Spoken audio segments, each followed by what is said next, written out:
illallah la ilaha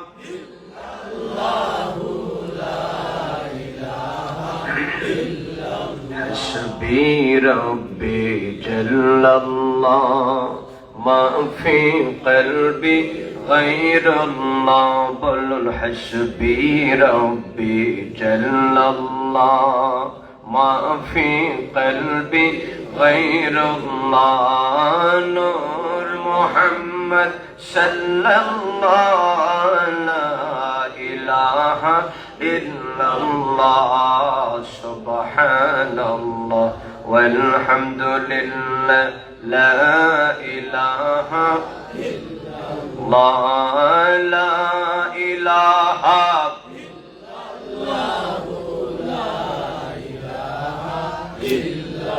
আল্লাহ তুমি দয়া করো নসিব করো মদিনা বলো আল্লাহ তুমি দয়া করো নসিব করো মদিনা আল্লাহ নূর নবীকে না দেখাইয়া মরণ আমরা দিও না আল্লাহ নূর নবীকে না দেখাইয়া মরণ আমরা দিও না সুবহানাল্লাহ ওয়ালহামদুলিল্লাহ লা ইলাহা ইল্লাল্লাহ লা ইলাহা ইল্লাল্লাহ লা ইলাহা ইল্লাল্লাহ লা ইলাহা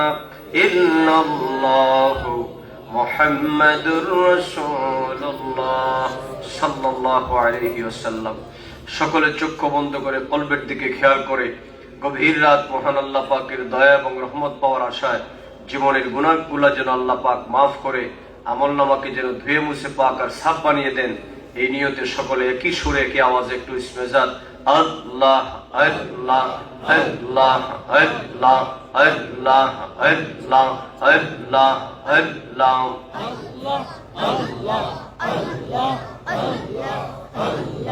আল্লাহ আল্লাহ আল্লাহ আল্লাহ আল্লাহ আল্লাহ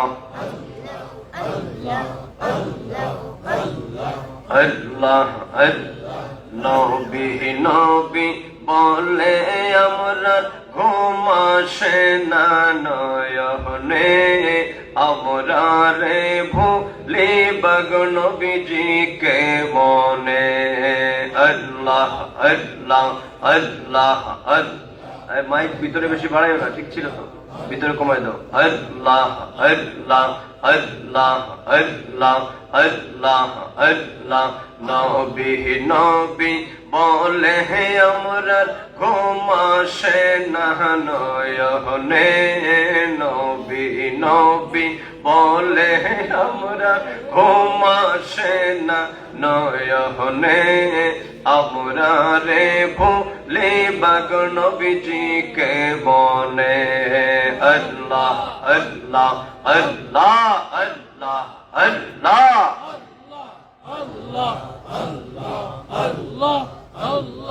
তোমায় আমি ভালোবাসি পাগলের মতো মনে হইলে চোখের পানি ঝরে গতক্ষণ আল্লাহ আল্লাহ আল্লাহ আল্লাহ নবী তোমায় আমি ভালোবাসি পাগলের মতো মনে হইলে চোখের পানি ঝরে গতক্ষণ আল্লাহ আল্লাহ আল্লাহ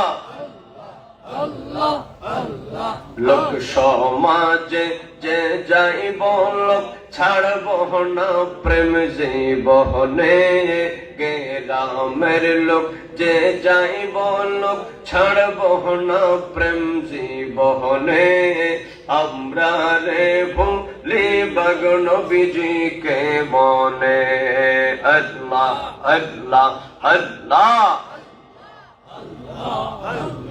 নবী নবী বলে আমরা ঘুম আসে না নয়নে, নবী নবী বলে আমরা ঘুম আসে না নয়নে, আমরা রে ভুলে বাগ নবীজিকে বনে। আল্লাহ আল্লাহ আল্লাহ আল্লাহ Allah, Allah, Allah, Allah, Allah, Allah, Allah, Allah, Allah,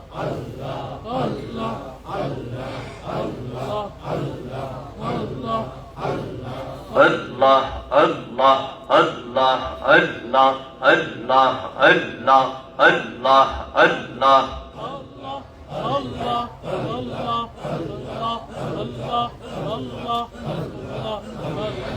لا إله إلا الله محمد رسول الله। সকলেই পড়ো সাল্লাল্লাহু আলাইহি ওয়াসাল্লাম। ঐতিহ্যবাহী জগন্নাথপুর উপজেলার এরালিয়া বাজার সংলগ্ন হামিদপুর উত্তরহাটি মুকামবাড়ি কর্তৃক আয়োজিত সুফি সাধক পীরে কামিল হযরত শাহ জহির উদ্দিন রহমতুল্লাহ আলাইহি ও এলাকার মুর্দেগানদের রুহের মাগফিরাত উপলক্ষে আজকের বার্ষিক ওয়াজ ও দোয়া মাহফিল 2025 সালের সম্মানিত সভাপতি, আপনাদের এলাকার সুসন্তান বিশিষ্ট আলেমে দ্বীন হাফিজ মাওলানা সালেহ আহমদ জালাল সাহেব হামিদপুর। আজকের মাহফিলের সম্মানিত প্রধান অতিথি আওলাদে ওয়ালি হযরত মাওলানা হাফিজ ফখরুদ্দিন চৌধুরী সাহেব সাহেবজাদে ফুলতলি মুত্তাজিল্লাহুল আলী। আজকের মাহফিলের সম্মানিত প্রধান আকর্ষণ বিশিষ্ট ইসলামী চিন্তাবিদ শেখুল হাদিস হযরত আল্লামা মাওলানা আব্দুল মুনাইম সাহেব মুজ্জাল আলী দামাত বরকাতুহুল আলিয়া। বিশেষ করে আমার পূর্বে আপনাদের সামনে যিনি কোরআন ও হাদিস থেকে অত্যন্ত সারগর্ভ অত্যন্ত প্রয়োজনীয় আলোচনা করেছেন, এদেশের বরেণ্য আলেমে দ্বীন মুজাহিদে মিল্লাত মুফাসসিরে কোরআন বিশিষ্ট ইসলামী চিন্তাবিদ আশিক রাসূল হযরতুল আল্লামা মাওলানা মুর্তুজা আলী সাহেব আমানতপুরী দামাত বরকাতুহুল আলিয়া।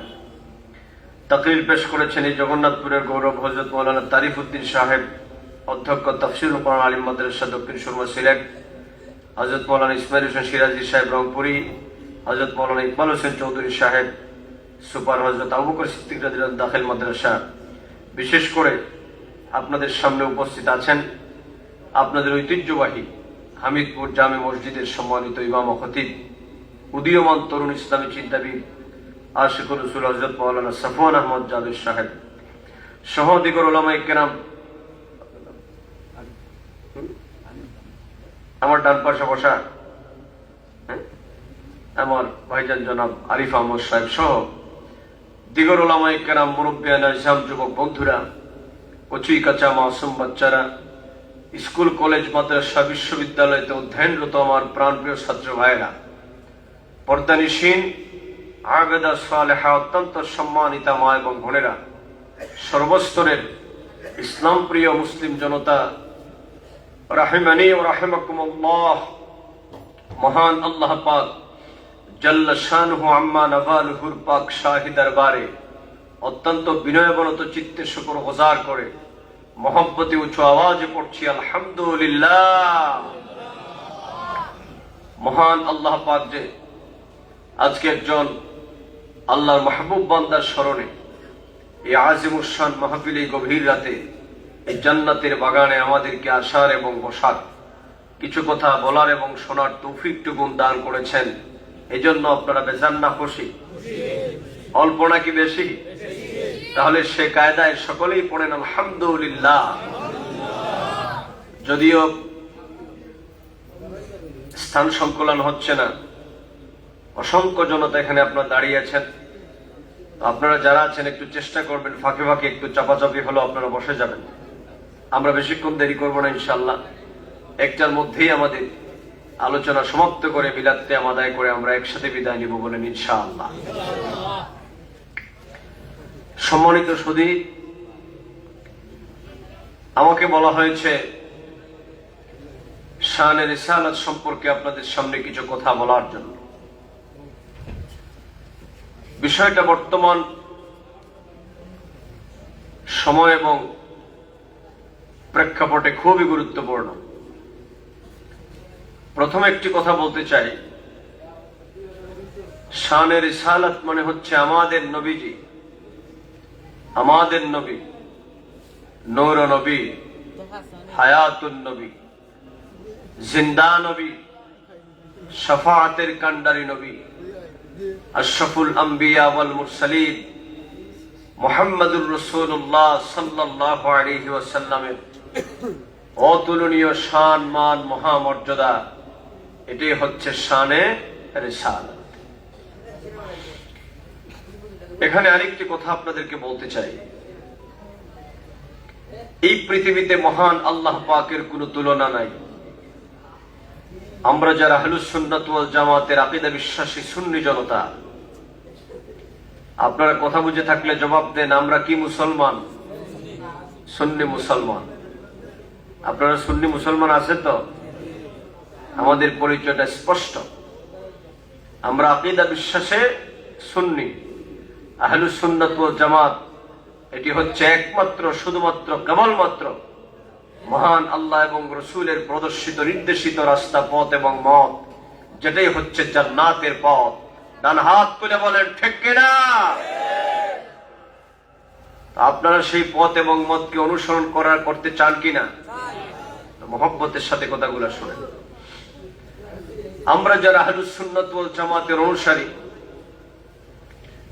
আমাদের প্রথম আকীদা বিশ্বাস হচ্ছে আল্লাহ পাকের কোনো তুলনা নাই। আল্লাহ হচ্ছেন বেনিয়াজ, আল্লাহ হচ্ছেন সামাদ। আমার আল্লাহ পাকের তুলনা গোটা পৃথিবীতে কেউ হতে পারে? আহলুস সুন্নাত ওয়াল জামাত পন্থীদের দ্বিতীয়তম আকীদা হলো আল্লাহর পরে গোটা বিশ্ব ব্রহ্মাণ্ডের সৃষ্টি জগতে আল্লাহর হাবিব, যাকে মহান আল্লাহ পাক বন্ধু বলে ঘোষণা করেছেন, সেই নূর নবী, হায়াতুন নবী, জিন্দা নবীরও গোটা পৃথিবীতে কোনো তুলনা নাই। এই কথা আমাদের মানতে হবে এবং বিশ্বাস রাখতে হবে।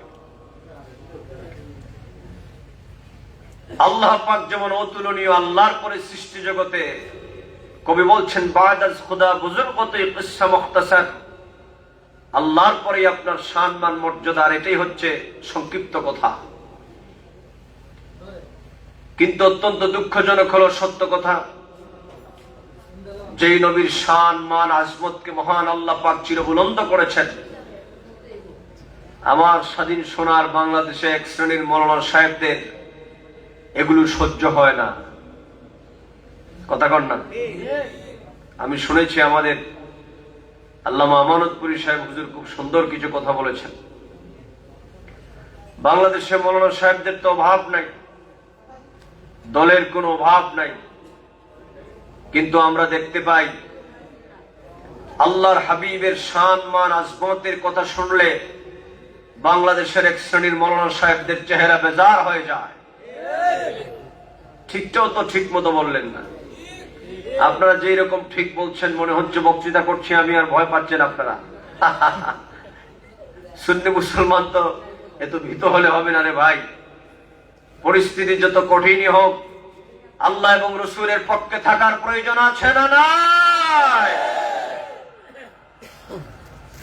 তাহলে মাঝে মধ্যে একটু সিংহ শার্দুলের মতো গর্জন দেওয়ারও প্রয়োজন আছে। তাহলে আমার কলেজ বিশ্ববিদ্যালয়ের যুবকেরা আজকে স্পষ্ট করে বলো, বাংলাদেশে আল্লাহর হাবিবের সম্মানের বিরুদ্ধে এক শ্রেণীর মৌলভী সাহেবরা আছে না নাই?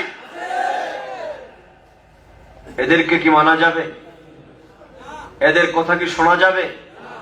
যারা আল্লাহর হাবিবের শান মান আজমতকে খাটো করতে চায়, আমরা তাদেরকে মানতে পারি? এই পৃথিবীতে আল্লাহর হাবিবের উপর শুধু ঈমান আনলেই চলবে না, নবীজির প্রতি ঈমান আনার পর আল্লাহ পাক আমাদেরকে দুইটা দায়িত্ব দিয়েছেন। প্রথম এবং প্রধানতম যে নবীজিকে তোমরা যারা বিশ্বাস করবা, আমার হাবিবের উপর তোমরা যারা ঈমান আনবা, তোমাদের প্রধানত দুইটা দায়িত্ব। আমি এই মর্মে আপনাদের সামনে মহাগ্রন্থ আল কোরআনুল কারীম থেকে একখানা আয়াতে কারিমা তেলাওয়াত করেছি। আমি অতি সংক্ষেপে এই আয়াতে কারিমার মিসদাক অনুযায়ী কিছু কথা আপনাদেরকে বলবো ইনশাআল্লাহ। ওমা তৌফিক ইল্লা বিল্লাহ আলাইহি তাওয়াক্কালতু ওয়া ইলাইহি উনীব। আল্লাহ পাক যেন আমাকে সহি শুদ্ধ করে বলার, আপনাদেরকে যেন ঈমান ও আমলের নিয়তে শোনার তৌফিক দান করেন। সবাই পড়েন আমিন। আমরা যারা আল্লাহ এবং রাসূলের উপর ঈমান এনেছি, ঈমান শুধু এনেছি এই কথা বললেই চলবে না। আমরা যারা আল্লাহকে মানি, আল্লাহর হুকুম হাকাম মানতে হবে। আল্লাহর হুকুমের মধ্যে নামাজ পড়া, আল্লাহর হুকুমের মধ্যে রোজা রাখা, আল্লাহর হুকুমের মধ্যে হজ আদায় করা, আল্লাহর হুকুমের মধ্যে যাকাত আদায় করা, আল্লাহর হুকুমের মধ্যে পিতামাতার খেদমত করা, আল্লাহ পাকের অসংখ্য অগণিত যত হুকুম হাকাম আছে, মৌজিবাত গুলাকে মানতে হবে, মুনহিয়াত গুলার থেকে আমাদের নিজেদেরকে বিরত রাখতে হবে। তাহলেই আপনি আল্লাহকে মানলেন। কথা কোন ঠিক কিনা? ঠিক তদ্রুপ আমরা যারা আল্লাহর হাবিবকে মানি বলি, আল্লাহর হাবিবের উপর আমরা যারা ঈমান এনেছি, আমাদের প্রথম এবং প্রধানতম দায়িত্ব হলো দুইটা। কথা বুঝে থাকলে জবাব দেন। এই দায়িত্ব কি দুনিয়ার কোন মানুষের দেওয়া না আল্লাহর দেওয়া? তাহলে আল্লাহর দেওয়া দায়িত্ব যদি হয় আমরা মানতে রাজি আছি না নাই? কথা বুঝতেছেন আমার? এবার আসেন দুইটা দায়িত্ব কি, ভালো করে শোনো যুবক। তোমাদের জন্য অত্যন্ত গুরুত্বপূর্ণ কথা ইয়াদ রাখতে হবে প্রত্যেকটা মুসলমানদেরকে।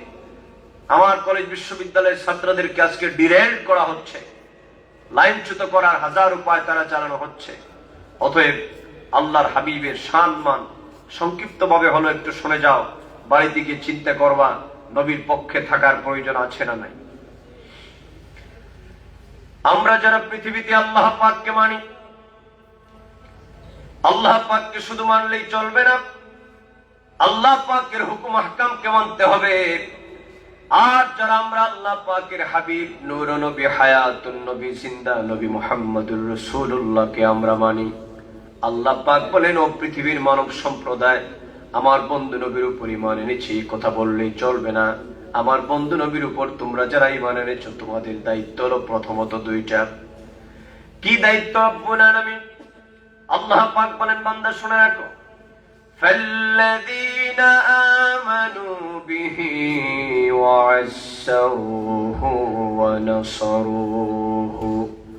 তোমরা যারা আমার হাবিব, আমার বন্ধু নবী, নূর নবী, হায়াতুন নবীর উপর তোমরা যারা ঈমান গ্রহণ করেছো, ঈমান এনেছো, তোমাদের প্রথমত দায়িত্ব হলো আমার বন্ধু নবীকে আমি আল্লাহ পাক এই পৃথিবীর মধ্যে অতুলনীয় মহামর্যাদা আমার বন্ধু নবীকে দান করেছি। অতএব তোমাদের দায়িত্ব হলো, বান্দা শুনে রাখো, গোটা পৃথিবীর সব কিছুর চাইতে আমার বন্ধু নবীকে বেশি তাজিম এবং সম্মান করবা। জোরে বলুন সুবহানাল্লাহ। আওয়াজ দিয়ে বলেন আল্লাহু আকবার। বলেন ইয়া রাসূলুল্লাহ। ফাল্লাযীনা আমানু বিহি ওয়া'আজ্জারুহু। তোমরা যারা ঈমানদার, তোমাদের প্রথম এবং প্রধানতম দায়িত্ব হলো দুনিয়ার সব কিছুর চাইতে আমার বন্ধু নবীকে তোমরা বেশি ইজ্জত দিবা, তাজিম করবা, মহব্বত করবা। তাহলে আমার আজকের শত শত জনতা, যুবক বন্ধুরা আওয়াজ দেন, দুনিয়ার সবকিছুর চাইতে নবীকে বেশি সম্মান করার হুকুম কার? এরকম নয়, এরকম নয়। শাহাদাত আঙ্গুলি আকাশের দিকে তুলে বলেন, আল্লাহ যেন খুশি হন, নবীকে দুনিয়ার সবকিছুর চাইতে বেশি সম্মান করার হুকুম কার?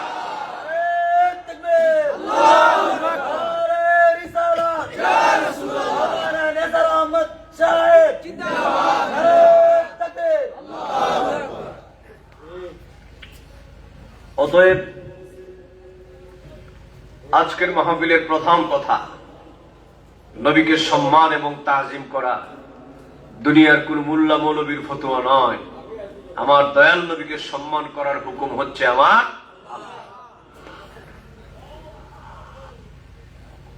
এখন আসেন, এটা কোন এলাকা ভাইজান? হামিদপুরের আজকের শত শত জনতা আপনারা বলবেন যে হুজুর, নবীজিকে যে সবকিছুর চাইতে সম্মান করতে হবে এই কথা আপনারা পান, কিন্তু বাংলাদেশের অন্য কোন হুজুররা কি সেটা পায় না? কথা বলেন না। আমাদের হুজুরদের মধ্যে দলাদলি আছে না নাই? তা আপনারা কি বলবেন নাকি যে কোরআন শরীফ দুই দলের হুজুরদের জন্য দুই রকম নাকি? দুই রকম নয়। নবীর হাদিসও দুই রকম নয়। কিন্তু বিষয়টা হচ্ছে বাংলাদেশে এখন কোরআনকে দলীয়করণ করা হচ্ছে। কোরআনকে বাংলাদেশের বহু দলের লোগো এবং শুধুমাত্র কেবলমাত্র প্রতীক হিসাবেই তারা ব্যবহার করছে। আপনারা অবাক হবেন, আল কোরআনকে বহু মৌলানা মৌলবী সাহেবেরা তাদের রাজনৈতিক ফায়দা হাসিলের জন্য তারা ব্যবহার করছে। নাইলে আল্লাহর কোরআন ৩০ পারাতে তো কোনো পরিবর্তন নাই, সকলের জন্যই একরকম। আমরা কোরআন শরীফ পড়লে নবীকে সম্মান করার কথা পাই, ওনারা পায় না। ওই যে ব্যক্তি মতাদর্শ প্রচারের জন্য কোরআনকে ব্যবহার করে, যদি প্রকৃত পক্ষে কোরআনের মধ্যে আল্লাহ পাক যা বুঝাতে চেয়েছেন, আমার নবী যে ব্যাখ্যা করেছেন, আসহাবে রাসূল সাহাবায়ে কেরাম যা ব্যাখ্যা দিয়েছেন, মাযহাবের ইমামগণ যা ব্যাখ্যা দিয়েছেন, আল্লাহর ওলিগণ যা ব্যাখ্যা করেছেন, 1450 বা 1500 বছর যাবত জমহুর মুফাসসিরিনে কেরামগণ যে ব্যাখ্যা দিয়েছেন, কোরআনের সেই প্রকৃত ব্যাখ্যা যদি বাংলাদেশে সঠিকভাবে বলা হতো, তাহলে আল্লাহর হাবিবের বিপক্ষে কোনো কথা বাংলাদেশে উচ্চারিত হতো না। ওরা বলবে না, বললে বহু দলের বিরুদ্ধে চলে যাবে, নিজেদের ব্যক্তি মতাদর্শ প্রচার করা সম্ভব হবে না। আর এটা আল্লাহর হাবিবের কথা, আমার নবীজির কথা। আমার নবীজি বলেছেন, ইউশিকু আন ইয়াতি আলান নাস জামানুন লা ইয়াবকা মিনাল ইসলামি ইল্লা ইসমুহু ওয়া লা ইয়াবকা মিনাল কুরআনি ইল্লা রুসমুহু মাসাজিদুহুম আমিরাতুন ওয়া হিয়া খারাবুম মিনাল হুদা উলামাউহুম শাররুন তাহতা আদিমিস সামা। আল্লাহর হাবিব বলেছেন, কিয়ামতের আগে লোকেরা ইসলাম ইসলাম বলবে, কিন্তু ইসলামটা লা ইয়াবকা মিনাল ইসলামি ইল্লা ইসমুহু, এটা শুধু নামে ইসলাম থাকবে, কাজে নাই। আজ যুবক ভালো করে শোনো, এই জন্য বাংলাদেশে আমরা বহু ব্যাংকিং পদ্ধতি দেখতে পাই, লেখা আছে ইসলামী ব্যাংক, কিন্তু ভিতরে সুদের কারবারে ভরপুর। আপনারা ঠিক না বললে অসুবিধা নেই, এটা আমার গবেষণা। আমার মাস্টার ডিগ্রিতে ইসলামী ব্যাংকিং পদ্ধতির উপর আমার রিসার্চ আছে, আমি বহু গবেষণা করেছি এই ব্যাপারে। কাজে আপনারা দুই একজন ঠিক বললে যে ঠিক হবে, আর না বললে যে ঠিক হবে না, এটা এরকম নয়। শোনেন ভালো করে, ইসলাম নাম দিলেই শুধু ইসলামী না। বাংলাদেশে ইসলামী ব্যাংকিং পদ্ধতির নামে বহু ইসলামী ব্যাংক, সোশ্যাল ইসলামিক ব্যাংক, অমুক ব্যাংক তমুক ব্যাংক আছে, ইসলামী নাম আছে, কিন্তু ভিতরে সুদের কারবারে ভরপুর। তাহলে বলুন তো, এখানে কি প্রকৃত ইসলাম না নামে ইসলাম? নবীজি বলেছেন, লা ইয়াবকা মিনাল ইসলামি ইল্লা ইসমুহু ওয়া লা ইয়াবকা মিনাল কুরআনি ইল্লা রুসমুহু। কোরআন থাকবে শুধুমাত্র রসুম হিসাবে। এজন্য আমরা দেখি আজকে বাংলাদেশের মাহফিল গুলাতে নাম দেওয়া হয় বিরাট তাফসীরুল কোরআন মাহফিল, বক্তার নামের আগে লেখা হয় বিরাট মুফাসসিরে কোরআন। আর আমি বলি, বাংলাদেশে তো এখন তাফসীরুল কোরআন ছাড়া কোনো ওয়াজ নাই, আর মুফাসসিরে কোরআন ছাড়া কোনো বক্তা নাই। সমানে সবগুলা মুফাসসিরে কোরআন, আর সব হচ্ছে কি তাফসীরুল কোরআন মাহফিল। অথচ অবাক হবেন, এই সমস্ত মৌলবীরা কোরআন শরীফের আয়াত পরে একটা আমার দেশের সরল সহজ জনগণকে ভুল এবং ভ্রান্ত ব্যাখ্যা করে বোঝায় একটা। এই জন্য বাংলাদেশে এত মত পার্থক্য এবং এত দলাদলি বাংলাদেশে আমরা দেখতে পাই। কাজে আজকের জনতাকে আমরা বিনীত অনুরোধ করব, আমরা কি কোরআনের ব্যক্তিগত ব্যাখ্যা মানব, না কোরআনের ব্যাখ্যা আল্লাহ যা বুঝাতে চেয়েছেন, আল্লাহর হাবিব যা বুঝাতে চেয়েছেন, সাহাবায়ে কেরাম যা বুঝাতে চেয়েছেন, আমরা সেই ব্যাখ্যা মানতে রাজি আছি না নাই? দুই হাত তুলে বলা আছে না না? আল্লাহু আকবার।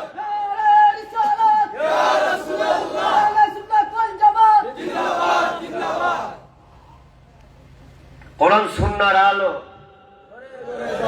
বলেন ঘরে ঘরে জানো, কোরআন সুন্নাহর আলো। আল্লাহ যেন কবুল করেন, সবাই পড়েন আমিন। তাহলে শোনেন, কোরআন সুন্নাহর আলো যদি ঘরে জ্বালতে চান তাহলে আজকে শুনে যান কোরআনের কি আলো নিয়ে বাড়ি যাবেন।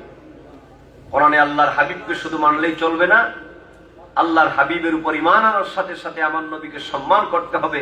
এই হুকুম কার? এই মর্মে আল্লাহ পাক মহাগ্রন্থ আল কোরআনুল কারীমের ভিন্ন আয়াতের মধ্যে আল্লাহ পাক তিনি তার বন্ধু নবীকে সম্মান এবং মর্যাদার কথা বর্ণনা করেছেন।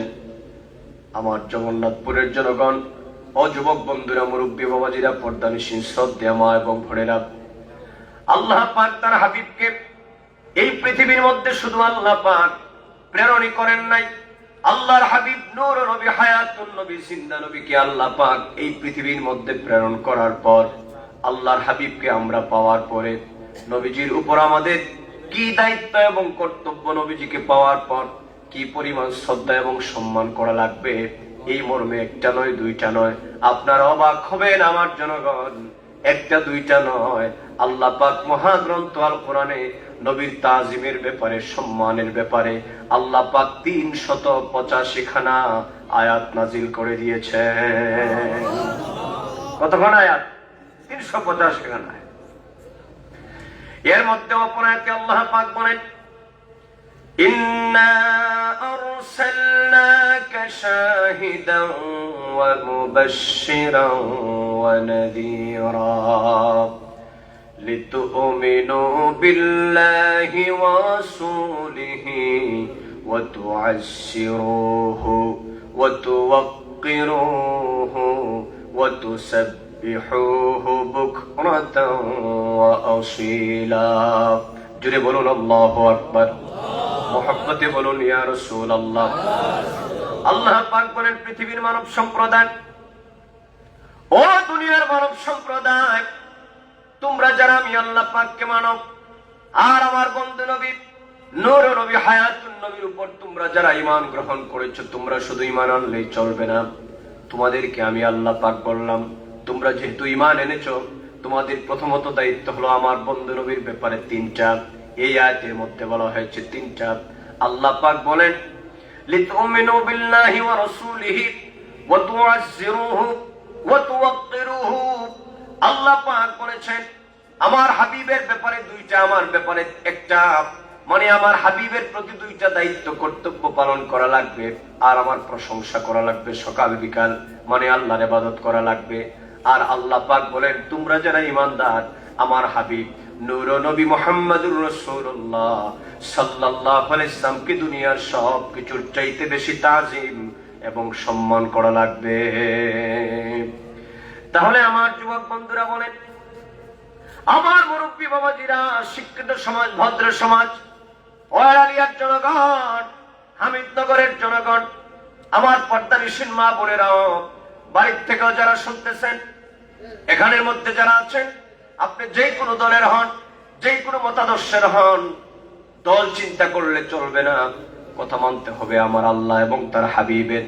আমার যুবক বন্ধুরা, তাহলে মহব্বতের সাথে বলো, আল্লাহর হাবিবকে তাজিম এবং সম্মান করার হুকুম কার? এজন্য আল্লাহ পাক বলেন, বান্দা, ফাল্লাযীনা আমানু বিহি ওয়া আযযারুহু, আমার বন্ধু নবীকে তোমরা যারা ঈমানদার সম্মান করবা। 2 নম্বর হলো নাসরুহু, আমার নবীকে সাহায্য করবা। এখন আপনারা বলেন, নবীজিকে সাহায্য আমরা কিভাবে করব? নবী কি ইলেকশনে দাঁড়াবেন নাকি যে নবীজির একটা ভোট দিবেন আপনি? এরকম না বিষয়টা, বা কিছু টাকা পয়সা দিয়ে আপনি সাহায্য করবেন, বিষয়টা মোটেও এরকম নয়। আল্লাহর হাবিবকে সাহায্য করা মানে আল্লাহ বলেছেন ওয়ানাসরুহু, আমার বন্ধু নবীকে সাহায্য করবা, তার মানে হলো এই পৃথিবীর মধ্যে যত জীবন বেঁচে থাকবা, তত জীবন আমৃত্যু আমার বন্ধু নবীর গুণকীর্তন আর প্রশংসা করতে থাকবা। ইয়া রাসূলুল্লাহ, ইয়া হাবিবাল্লাহ, ইয়া রাসূলুল্লাহ, আমার যুবকেরা একজনে দর্শনের মতো আওয়াজ দিয়ে বলো, ইয়া রাসূলুল্লাহ ইয়া হাবিবাল্লাহ ইয়া রাসূলুল্লাহ। গোসল করায়া কাফন পড়ায়া দিবে গো যখন কবরে শোয়ায়া, গোসল করায়া কাফন পড়ায়া দিবে গো যখন কবরে শোয়ায়া, লয় গোকুলে গোলাম বলিয়া, লয় গোকুলে গোলাম বলিয়া, ইয়া রাসূলুল্লাহ ইয়া হাবিবাল্লাহ ইয়া রাসূলুল্লাহ। শুনেছি হাদিসে দেখিলে আপনাকে জীবনের গুনাহ ঝরিয়া পড়ে, শুনেছি হাদিসে দেখিলে আপনাকে জীবনের গুনাহ ঝরিয়া পড়ে, দিবেন গো দেখা দুনিয়ার মাজার, দিবেন গো দেখা স্বপ্নে এসে, ইয়া রাসূলুল্লাহ ইয়া হাবিবাল্লাহ ইয়া রাসূলুল্লাহ।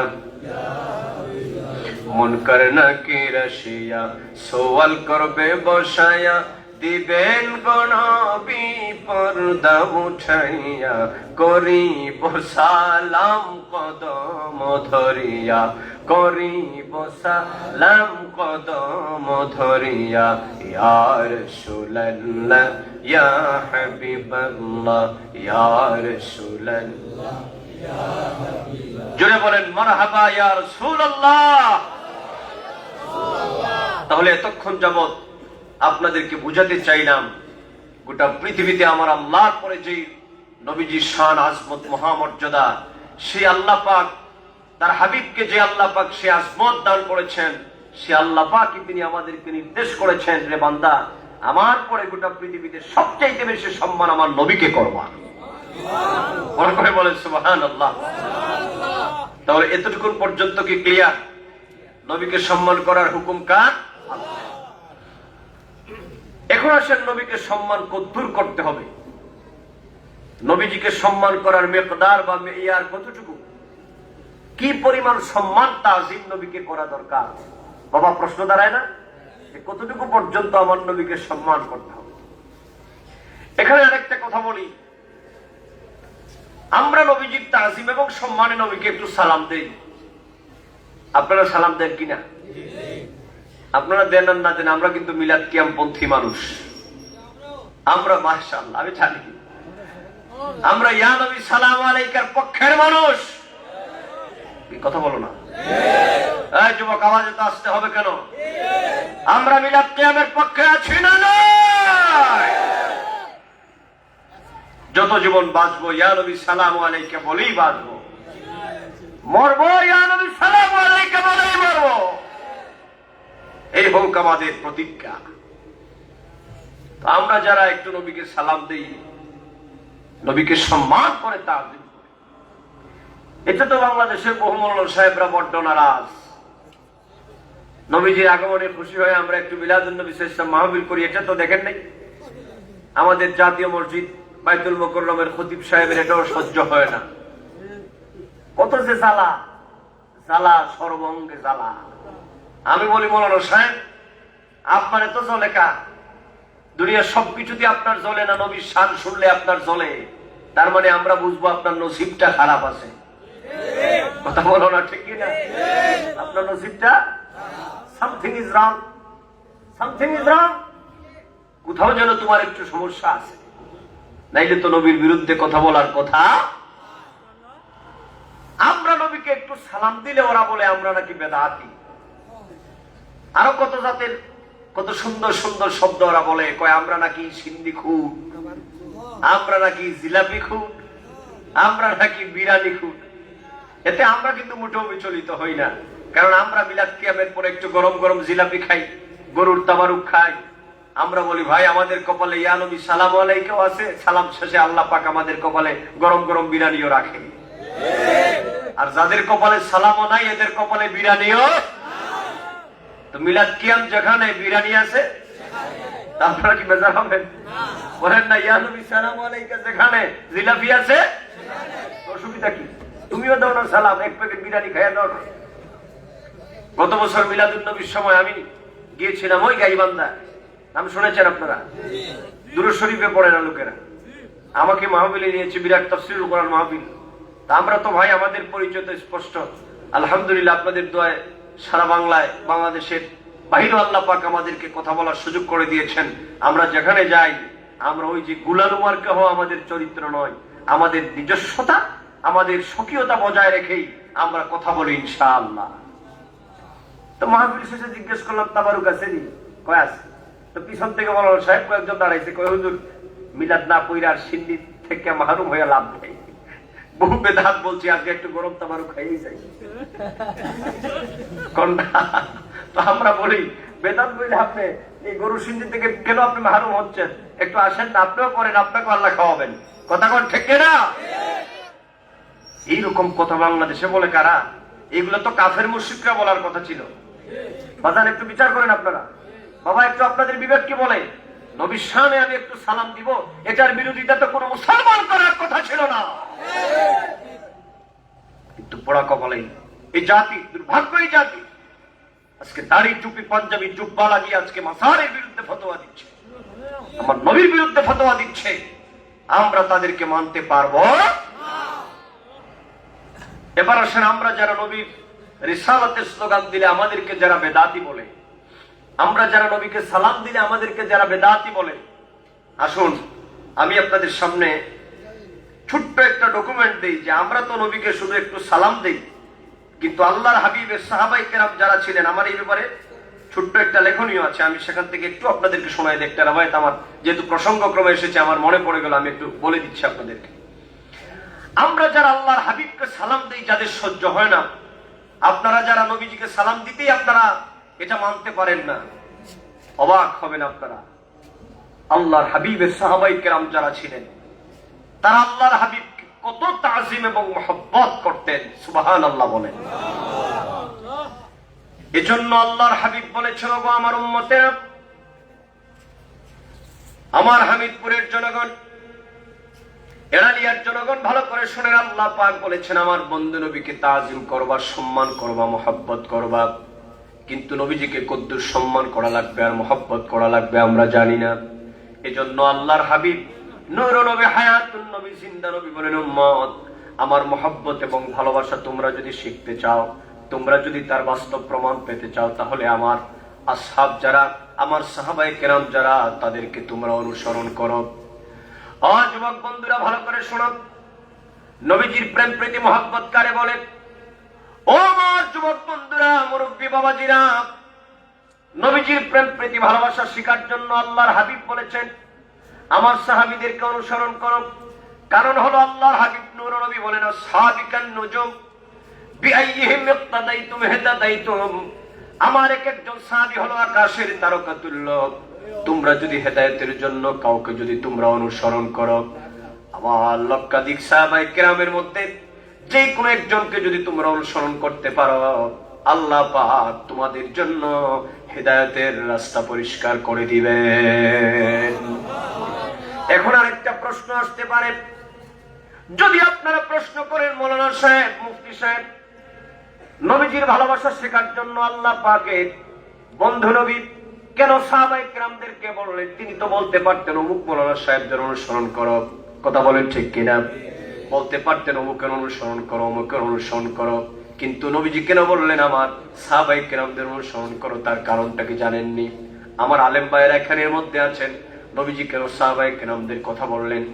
আল্লাহর হাবিব বলেন, গো আমার গোটা পৃথিবীর মানব সম্প্রদায় তোমরা শুনে রাখো, আমার এক একজন সাহাবী এই পৃথিবীর মধ্যে আল্লাহ এবং রাসূল কর্তৃক তারা পরীক্ষিত, ঈমানের পরীক্ষায় তারা এতভাবে উত্তীর্ণ হয়েছে, গোটা পৃথিবী ছাড়তে পারে, আমি রাসূলুল্লাহর কদম মোবারক কোনোদিন ছাড়তে পারে নাই।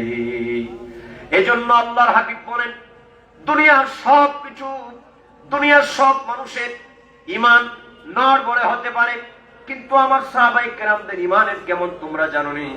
আল্লাহর হাবিব বলেছেন, আমার সাহাবায়ে কেরামের ঈমান, আল ঈমানু ফি কুলুবিহিম আযমু মিনাল জাবাল। আল্লাহর হাবিব বলেন, আমার এক একজন সাহাবায়ে কেরামদের ভিতরে আল্লাহর পাহাড়ের চাইতে শক্ত ঈমান বিদ্যমান আছে। আল্লাহু আকবার বলেন, আল্লাহু আকবার বলেন, ইয়া রাসূলুল্লাহ আল ঈমানু ফি কুলুবিহিম আযমু মিনাল জাবাল। আল্লাহর হাবিবের এক একজন সাহাবায়ে কেরামদের ভিতরে আল্লাহর পাহাড়ের চাইতে শক্ত ঈমান বিদ্যমান।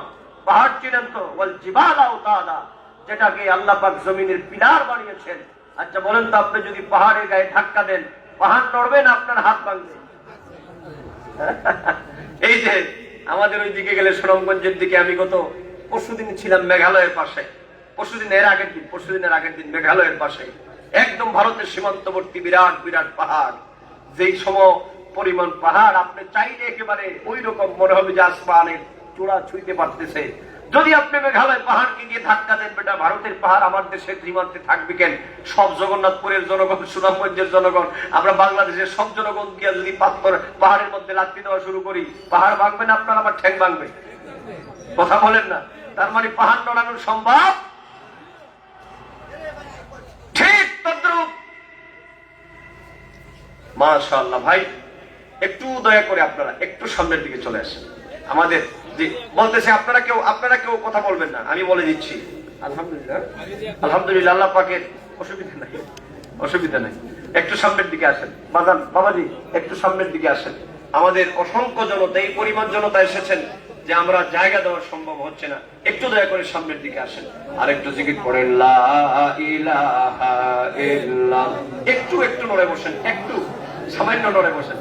ইল্লাল্লাহ লা ইলাহা ইল্লাল্লাহ, লা ইলাহা ইল্লাল্লাহ, লা ইলাহা ইল্লাল্লাহ, লা ইলাহা ইল্লাল্লাহ, লা ইলাহা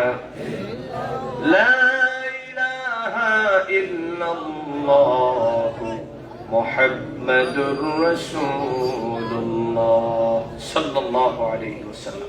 দয়া করে কেউ কথা বলবেন না, সময় কিন্তু কমে গেছে, রাত কিন্তু 1টা হয়ে যাচ্ছে। আমি আর কয়েক মিনিট কথা বলবো, মাত্র 15 মিনিটের মধ্যে আমরা শেষ করে মিলাদ কিয়াম আদায় করবো ইনশাআল্লাহ। শুধু আপনাদেরকে একটু শোনায় দেই, আল্লাহ বলেছেন নবীকে মহব্বত করবা। এখন আসেন নবীকে মহব্বত এবং তাজিমটা কিভাবে করব। তো এই শিক্ষা তো আর আমরা জানি না। নবীজি বলেছেন, আমার সাহাবায়ে কেরামদের কাছ থেকে তোমরা শিক্ষা নাও। আমি আপনাদেরকে সহিহ বুখারী প্রথম খণ্ড সম্ভবত 339 পৃষ্ঠা, আমি সহিহ বুখারী থেকে আপনাদেরকে নবীজির ভালোবাসা সাহাবায়ে কেরামদের ভিতরে কেমন ছিল আপনাদেরকে একটা ছোট্ট একটা রিওয়ায়াত শোনাই। হযরত উরওয়া বিন মাসউদ আস-সাকাফি রাদিয়াল্লাহু তাআলা আনহু, তিনি মুসলমান হওয়ার পরে হুদায়বিয়া সন্ধি করার জন্য মক্কাতুল মুকাররমায় তিনি এসেছিলেন কাফিরদের পক্ষে। সেই সময় তিনি আল্লাহর হাবিবের প্রতি সাহাবায়ে কেরামদের কি অতুলনীয় ভালোবাসা এবং মর্যাদা, সেটা তিনি সেখান থেকে ফিরে যাওয়ার পর তার সহগোত্রীয়দের কাছে তিনি ব্যাখ্যা করেছিলেন এই ভাবায় যে আল্লাহর নবী সাহাবায়ে কেরাম নবীকে কিভাবে তাজিম করে। এই কথাগুলো যদি আমার শোনেন, তাহলে নবীজির সালাম নিয়ে আর জীবনে কোনোদিন আপনারা বেদাত ফতোয়া দিবেন না। কারণ এর চাইতে আরো বড় বহু কঠিন কাজ সাহাবায়ে কেরাম নবীর জন্য করেছেন। সুবহানাল্লাহ বলেন। যেগুলা বর্তমানে করলে আমার দেশের মৌলানা সাহেবরা বেদাত না আরো বহু কিছু ফতোয়া দিত। তো শুনেন, সাহাবায়ে কেরামদের আমল অনুসরণ করার দরকার আছে না নাই? হযরত উরওয়া ইবনে মাসউদ রাদিয়াল্লাহু তাআলা আনহু হুদায়বিয়ার সন্ধির পর তিনি যখন মক্কাতুল মুকাররমায় তিনি যখন তার সহোত্রীয়দের নিকট ফিরে গেলেন, যাওয়ার পরে বলতেছেন, আমার সহোত্রীয়ের লোকেরা শুনে রাখো, আব্দুল্লাহর পুত্র মুহাম্মদ যাকে তোমরা বলতেছো, তিনি তার বিরাট কোনো দল নাই, তার বিরাট কোনো গ্রুপ নাই, কিন্তু তোমরা শুনে রাখো ওই লোকটা এমন, এই পৃথিবীর বহু রাজা বাদশার দরবারে আমি গমন করেছি, কিন্তু তোমরা শুনে রাখো। উরওয়া ইবনে মাসউদ সাকাফি বলেন, এ ভাই কথা বলে কে? মহব্বতে শুনেন, আল্লাহ নবীর হাদিস বলা হচ্ছে। উরওয়া ইবনে মাসউদ সাকাফি কথা বুঝতেছেন আমার? আল্লাহ বলেন নবীকে তাজিম করো, নবী বলেন আমার তাজিম সাহাবায়ে কেরামদের কাছ থেকে শিখো। সুবহানাল্লাহ বলেন। এখন শুনেন নবী সাহাবায়ে কেরামরা নবীকে কিভাবে সম্মান করেছেন। হযরত উরওয়া ইবনে মাসউদ সাকাফি তিনি হুদায়বিয়া সন্ধির পর যখন তিনি মক্কাতুল মুকাররমায় তার গোত্রের নিকটে ফিরে গেলেন, তখন যাওয়ার পরে তিনি একটা বক্তব্য পেশ করেছিলেন।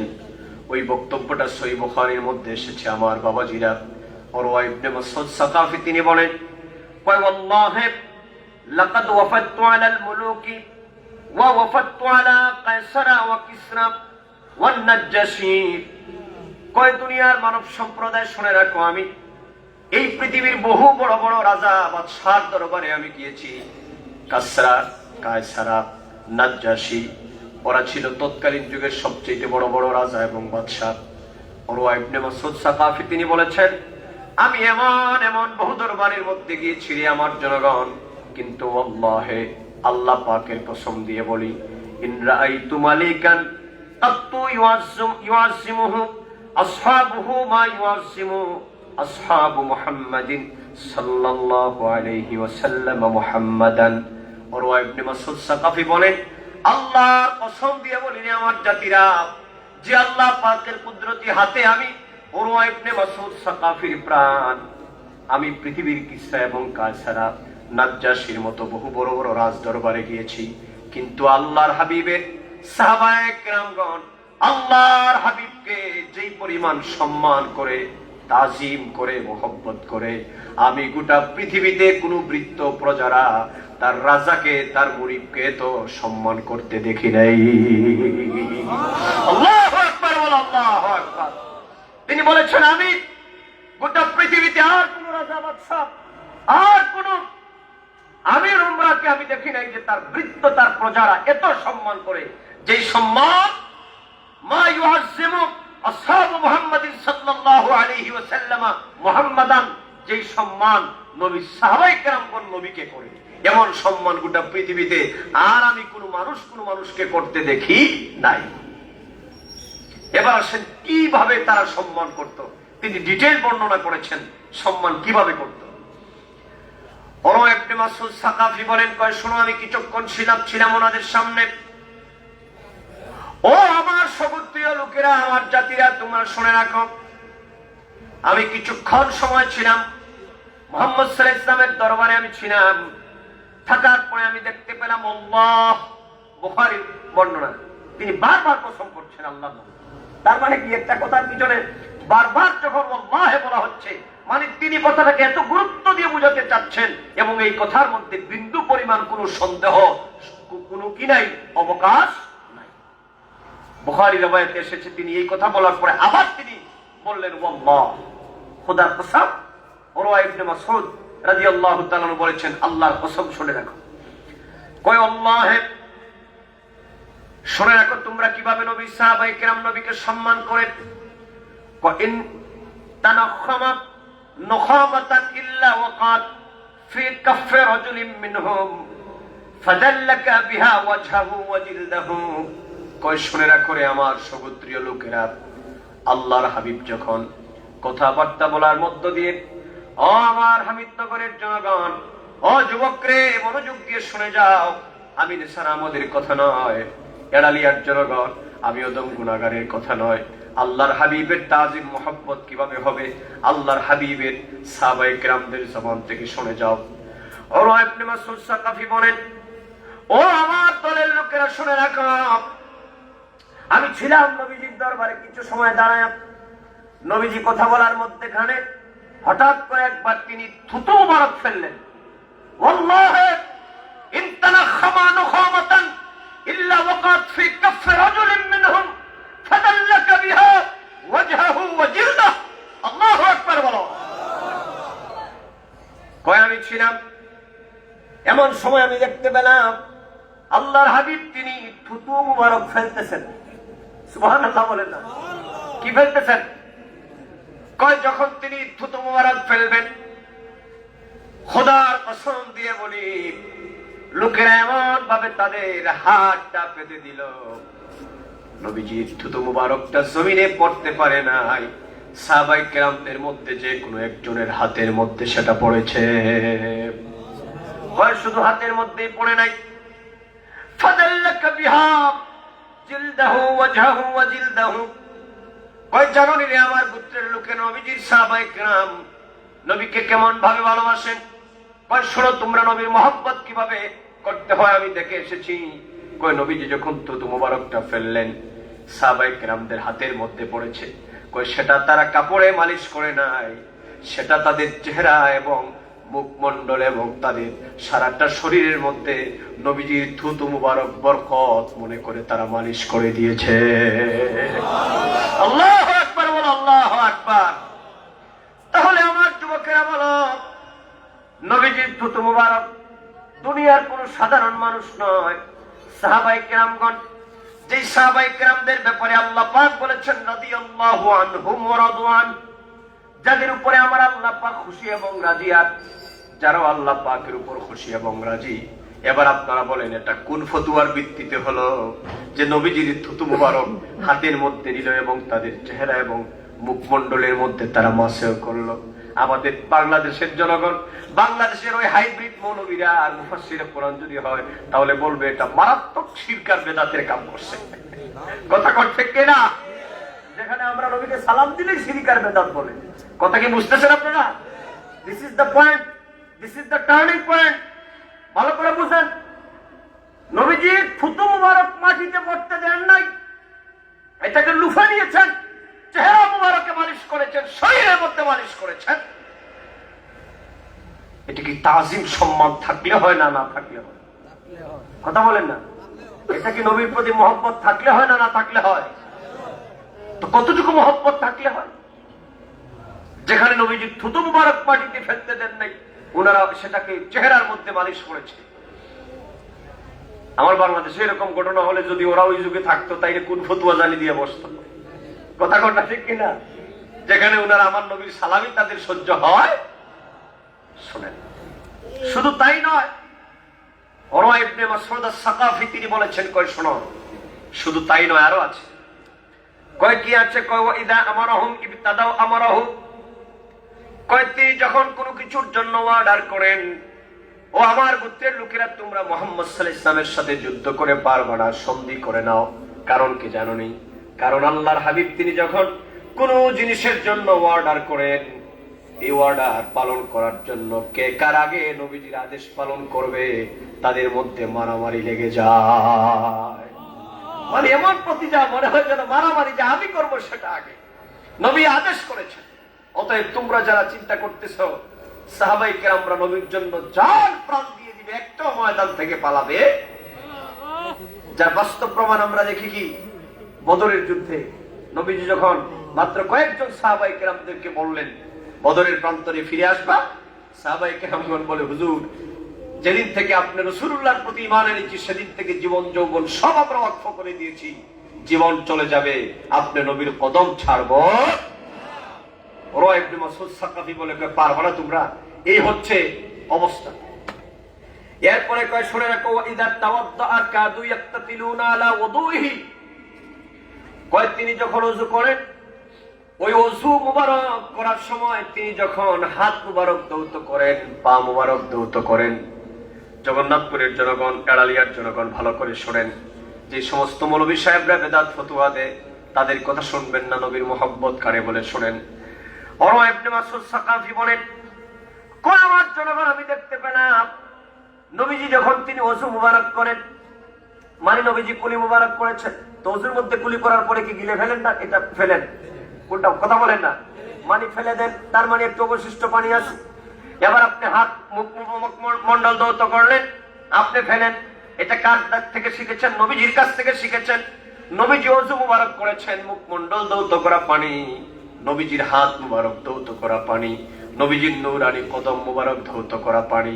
উরওয়া ইবনে মাসউদ সাকাফি বলেন, ও আমার গোত্রের লোকেরা শুনে রাখো, নবীজি সাহাবায়ে কেরাম নবীকে কেমন ভালোবাসে জানোনি?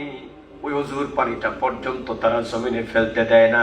ওযুর পানিটা নেওয়ার জন্য তাদের মধ্যে রীতিমতো যুদ্ধ ঘোষণা হয়ে যায়। তার মানে কার থেকে কে আগে নিবে একেবারে মনে হচ্ছে যেমন যুদ্ধ লেগে যাবে। যে নবীজির হাত মুবারক ধৌত করা পানি, যে পানিতে আমার নবীর কদম মুবারক লেগেছে, ধৌত হয়েছে, ওই পানি মুবারক জমিনে ফেলতে পারি। সাহাবায়ে কেরাম ওই পানিগুলাকে তারা সংরক্ষণ করতেন। এরপরে ইদা তাকাল্লামা খাফাদু আসওয়াতাহুম ইনদাহু।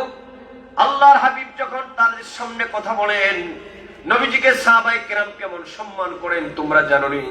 যখন আল্লাহর হাবিব তিনি যখন কথা বলা শুরু করেন, আল্লাহর হাবিবের কথার উপরে কেউ কোনো কথা বলা তো দূরের কথা, এমন ভাবে তারা চুপ হয়ে যায়।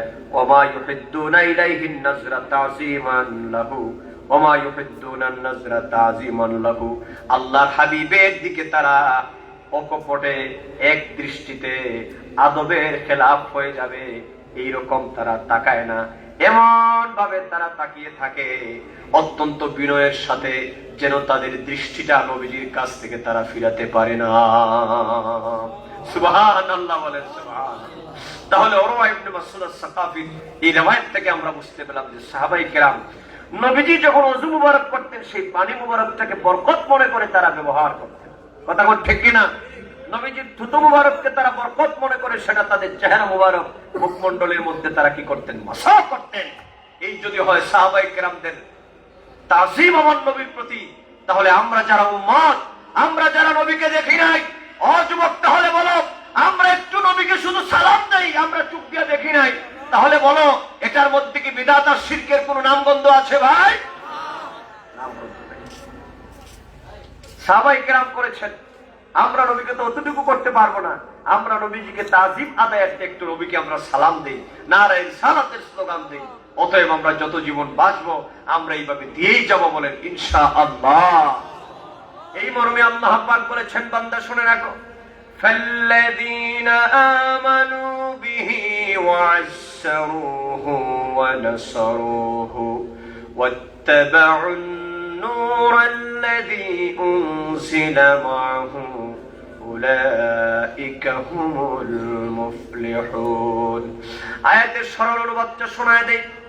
আল্লাহ পাক বলেন, তোমরা যারা আমার নবীর উপর ঈমান এনেছো, তোমরা আমার নবীকে সম্মান করবা, আমার নবীকে সাহায্য করবা, আর আমার বন্ধু নবীর উপরে যে মহাগ্রন্থ আল কোরআন আমি নাযিল করলাম ওই মহাগ্রন্থ আল কোরআনে ইত্তেবা করবা। যদি তোমরা আমার নবীকে সম্মান করতে পারো, নবীকে যদি সাহায্য করতে পারো, তার মানে নবীজির সম্মান বেশি বেশি যদি তোমরা প্রচার প্রসার করতে পারো, আল্লাহ পাক বলেন উলাইকা হুমুল মুফলিহুন। পড়েন যারা পড়েন, উলাইকা হুমুল মুফলিহুন, তারা দুনিয়া এবং আখিরাতে সফল কাম হয়ে যাবে।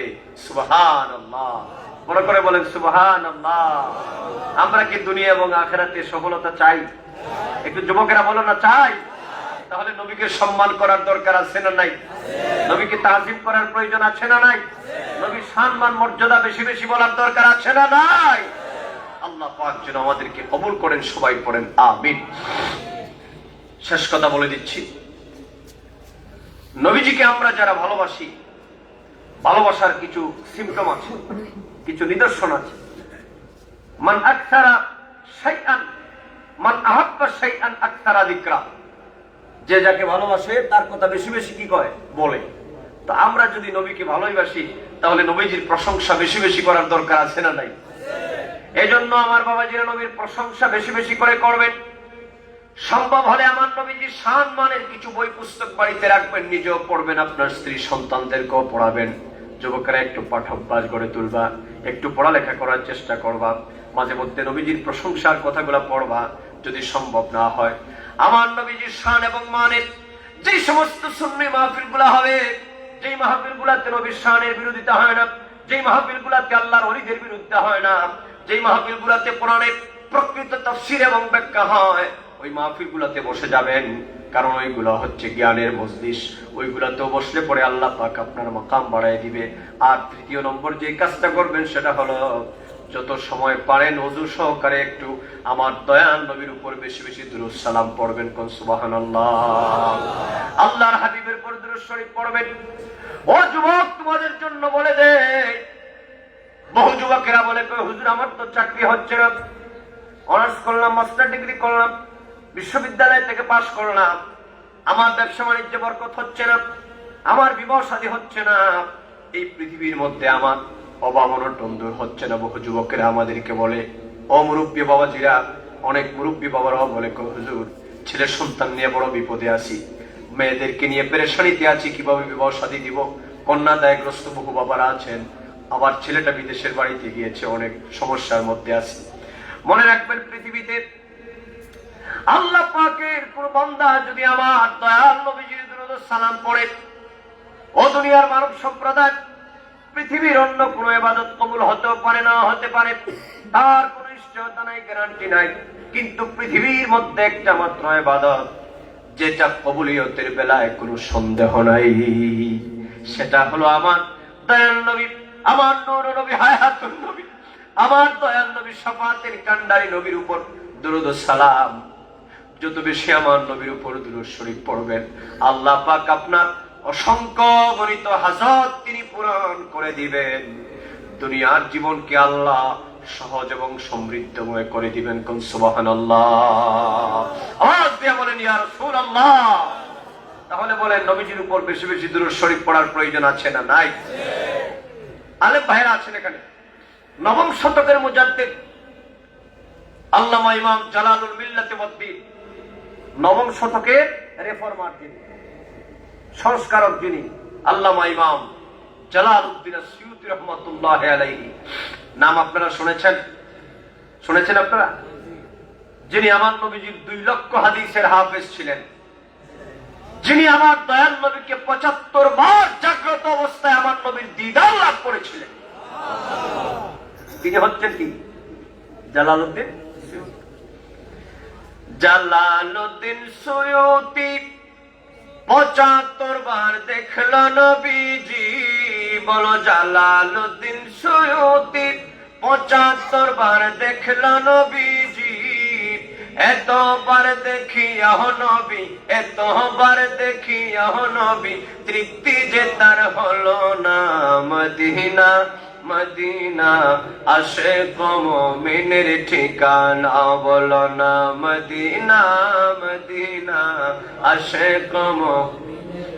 একটু আওয়াজ দেন না আমার যুবকেরা, মদিনা মদিনা আশিক মুমিনের ঠিকানা, বলো না মদিনা মদিনা আশিক মুমিনের ঠিকানা।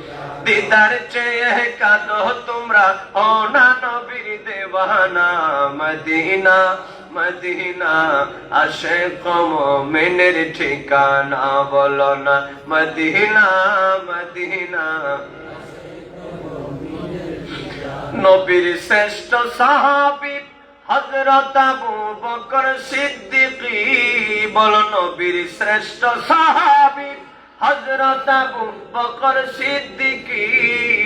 ভালোবেসে জায়গা পেল, ভালোবেসে জায়গা পেল, যায়া দেখো মদিনা মদিনা মদিনা আশিক মুমিনের ঠিকানা, বলো না মদিনা মদিনা আশিক মুমিনের ঠিকানা। দিদার চেয়ে কাঁদো তোমরা, হো না নবীর দেওয়ানা। মদিনা মদিনা আশিক মুমিনের ঠিকানা, বলো না মদিনা মদিনা আশিক মুমিনের। আবার জালালউদ্দিন সুয়ুতী 75 বার দেখল নবীজি। জালালউদ্দিন সুয়ুতী 75 বার দেখল নবীজি। এতবার দেখিয়া নবী, এতবার দেখিয়া নবী, তৃপ্তি যে তার হলো না। মদিনা মদিনা আশিক মুমিনের ঠিকানা, বলো না মদিনা মদিনা আশিক মুমিনের ঠিকানা। জোরে বলেন মারহাবা ইয়া রাসূলুল্লাহ। আল্লাহু আকবার। ইয়া রাসূলুল্লাহ।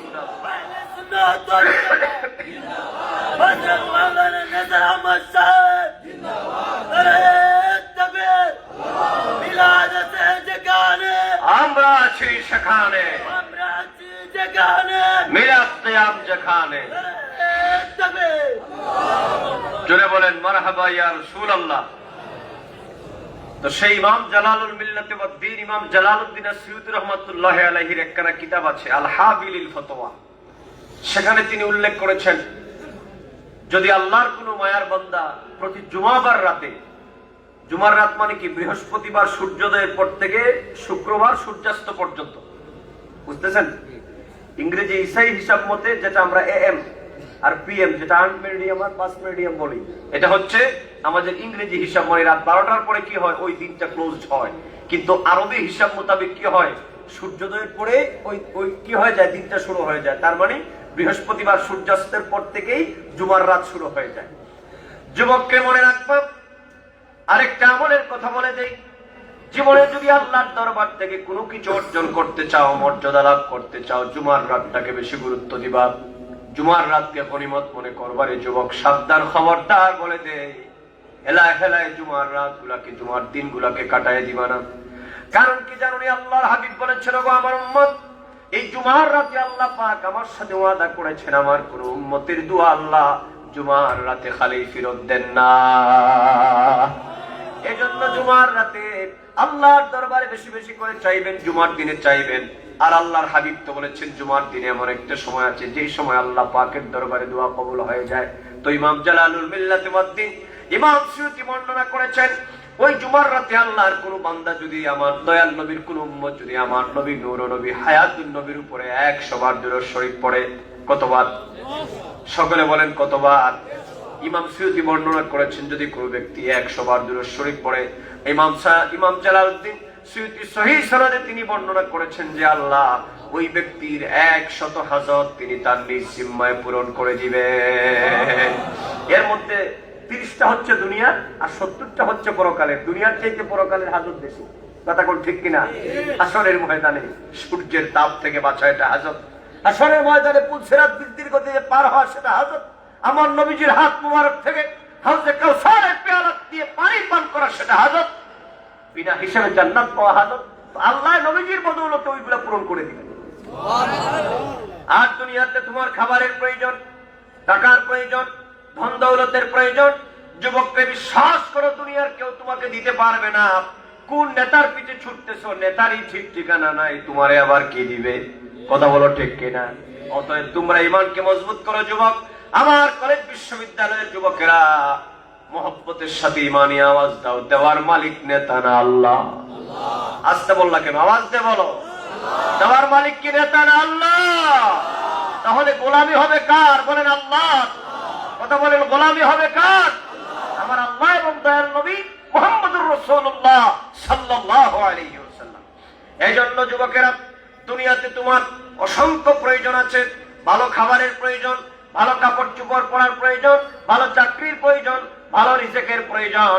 ইমাম সুয়ুতী বর্ণনা করেছেন, কোন ব্যক্তি যদি আল্লাহ পাকের হাবিবের উপরে প্রতি জুমার রাতে যদি এরকম করে 100 বার দুরূদ শরীফ পড়ে, আল্লাহ পাক ওই ব্যক্তি 30টা দুনিয়ার হাজত পূরণ করে দিবেন। কোন সুবহানাল্লাহ। তাহলে আজকের মাহফিল থেকে আমাদের আজকের একজন মহান ওলি, সুফি সাধক পীরে কামেল হযরত শাহ জহিরুদ্দিন রাহমাতুল্লাহি আলাইহির আজকের এই ইসালে সওয়াব মাহফিল থেকে আমরা 2টা শিক্ষা নিয়ে বাড়ি যাব। সেটা হলো, একটা হলো বেশি বেশি দুরূদ শরীফ পড়ব, আর দ্বিতীয় নম্বর, দুনিয়ার সবকিছুর চাইতে আমার দয়াল নবীকে বেশি তাজিম এবং সম্মান করব। আর তৃতীয় নম্বর শিক্ষা বাড়ি নিয়ে যাব, আমরা যেহেতু নবীকে ভালোবাসি, নবীকে আমরা মহব্বত করি। আল্লাহ পাক বলেছেন, তোমরা যারা ঈমানদার, তোমাদের উপর আমি আল্লাহ পাক দায়িত্ব দিয়ে দিলাম, ইন্নাল্লাহা ওয়া মালাইকাতাহু ইউসাল্লুনা আলান নবী ইয়া আইয়ুহাল্লাযীনা আমানু সাল্লু আলাইহি সাল্লু আলাইহি ওয়া সাল্লিমু তাসলিমা। অতএব তোমাদের উপর আমি আল্লাহ দায়িত্ব দিয়ে দিলাম, আমার বন্ধুর উপর ও নবীর উপর তোমরা বেশি বেশি দুরূদ ও সালাম পড়বা। তাহলে আমার হামিদপুরের জনগণ মহব্বতে বলেন, নবীজিকে সম্মান করা, নবীজিকে তাজিম করা, আর নবীজির উপর সালাতু সালাম দেওয়া, দুরূদ সালাম পড়ার হুকুম কার? তাহলে আল্লাহর হুকুম যদি হয় নবীর উপর দুরূদ সালাম পড়ার, তাহলে আমরাও নবীজিকে দুরূদ সালাম পড়তে চাই কিনা? তাহলে 2 হাত তুলে বলো, আজকের মাহফিল থেকে ওয়াদা করো, যত জীবন বেঁচে থাকবো আমরা নবীর দুরূদ সালামকে বাদ দিব না। নবীর মিলাদ কিয়ামের পক্ষে আমরা আছি না? বলেন ইয়া রাসূলুল্লাহ, বলেন বলেন ইয়া হাবিবাল্লাহ। هذا ما عندي والعلم عند الله واخر دعوانا ان الحمد لله رب العالمين। আসুন দাঁড়ায় নবীজিকে একটু সালাম দেই। ইয়া নবী সালাম আলাইকা, ইয়া রাসূল সালাম আলাইকা, ইয়া হাবিব সালাম আলাইকা,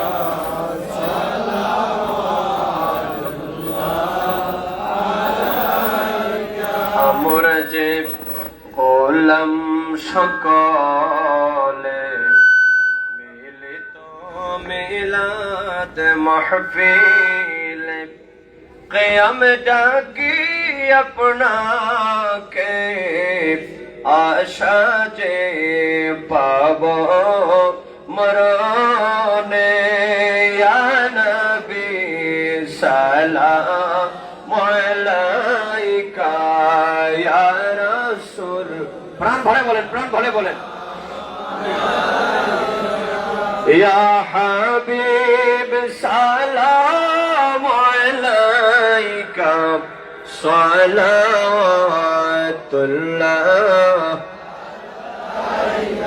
হাবিবি ইয়া রাসূলাল্লাহ।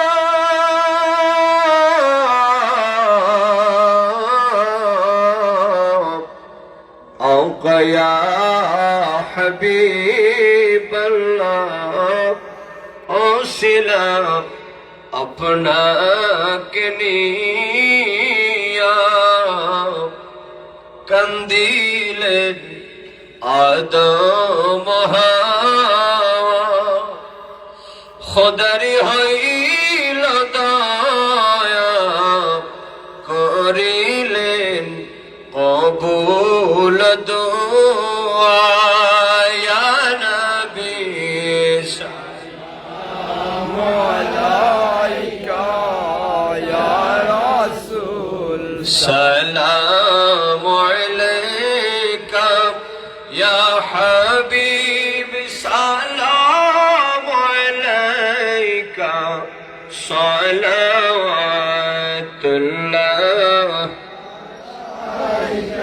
আমরারে মদিনায় নিবেন না, নীলে গকে না, মনে যে মানে না মানা, নবী নিয়ে যান সোনার মদিনা। ইয়া নবী সালাম আলাইকা, ইয়া রাসূল সালাম আলাইকা, ইয়া হাবিব সালাম আলাইকা, সালাওয়াতুল্লাহ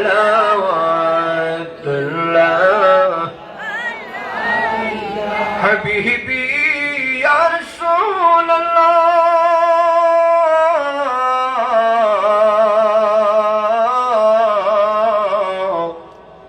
আওকা ইয়া হাবিবাল্লাহ, মরণে তুমি আসিও, কবরে তুমি থাকিও, হৌজে কাউসার পিলায়ো, জন্নতে গোলাম बनायो। या नबी सलाम अलैका, या रसूल सलाम अलैका, या हबीब सलाम अलैका, सलावतुल्लाह।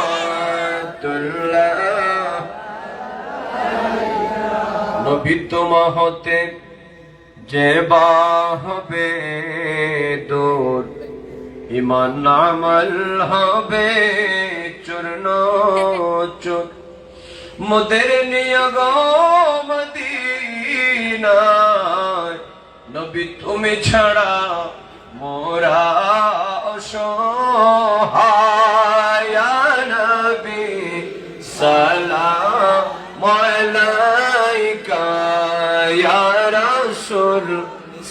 السلام عليك يا حبيبي سلام عليك صلوات الله عليك يا رب صل وسلم دائما على حبيبك نبينا خير كشف الدجى بجماله حسنت جميع خصاله صلوا عليه وآله